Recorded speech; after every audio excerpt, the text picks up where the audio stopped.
नमस्कार, आपल्या सर्वांचं सहर्ष स्वागत।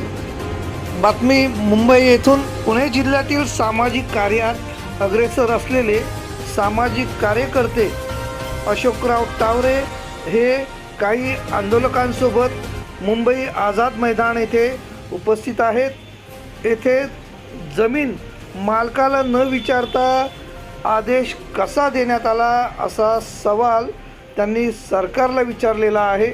नेमका हा काय प्रकार आहे हा आपण त्यांच्याकडून जाणून घेतोय। या संदर्भात ते नेमकं काय म्हणतात ते पाहूयात। एका व्यक्तीने अर्ज दाखल केला आणि तो अर्ज दाखल केल्यानंतर त्याने त्याच्यासाठी पाण्याचा आवश्यक होता तो खुला करण्याची मागणी केली, पण तो करत असताना ज्या 3462 ह्या गटातून तो पाठ जातो त्या गटातील मालकांना प्रतिवादी करायला पाहिजे होतं आणि तहसीलदारांनी त्याचं अवलोकन न करता त्या आदेशामध्ये 3462 गटाचा उल्लेख करून पाठ खुला करण्याचा आदेश दिला आणि तो आदेश अतिशय चुकीचा आहे। आणि त्यानंतर त्या संबंधित व्यक्तीने मुंबई उच्च न्यायालयामध्ये अंमलबजावणीसाठी दावा दाखल केला। अंमलबजावणी करण्याचे हायकोर्टाने आदेश दिले, अंमलबजावणी झाली नाही म्हणून त्याने कंटेम्प्ट पिटिशन दाखल केली।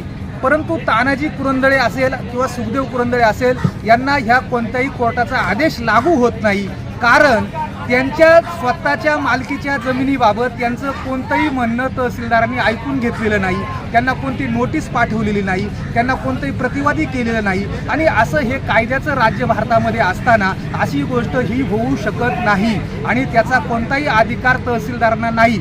याबाबत आज हे जे शेतकरी इथं आंदोलनाला आलेले आहे आणि त्यांची मुख्य मागणी अशी आहे की तत्कालीन तहसीलदार रणजित भोसले यांना तातडीने बडतर्फ केलं जावं आणि ज्या जमीन गट नंबर 3462 बाबत रस्ता खुला करण्याचा आदेश दिलेला आहे तो गट ह्या रस्ता खुला करण्याच्या प्रक्रियेतून पूर्ण वगळला जावा आणि जर शासनाला संबंधित शेतकऱ्याला तिथून जर रस्ताच द्यायचा आहे, तिथून पाण्याचा पाटासाठी रस्ता द्यायचा आहे, तर ह्या शेतकऱ्यांना प्रतिवादी करून ती पुन्हा सुनावणी घेऊन त्यावर निर्णय दिला पाहिजे असं आमचं स्पष्ट मत आहे। आणि जोपर्यंत हा निर्णय होत नाही तोपर्यंत हे आंदोलन जे आहे या शेतकऱ्यांचं इथं चालू राहणार आहे। धन्यवाद।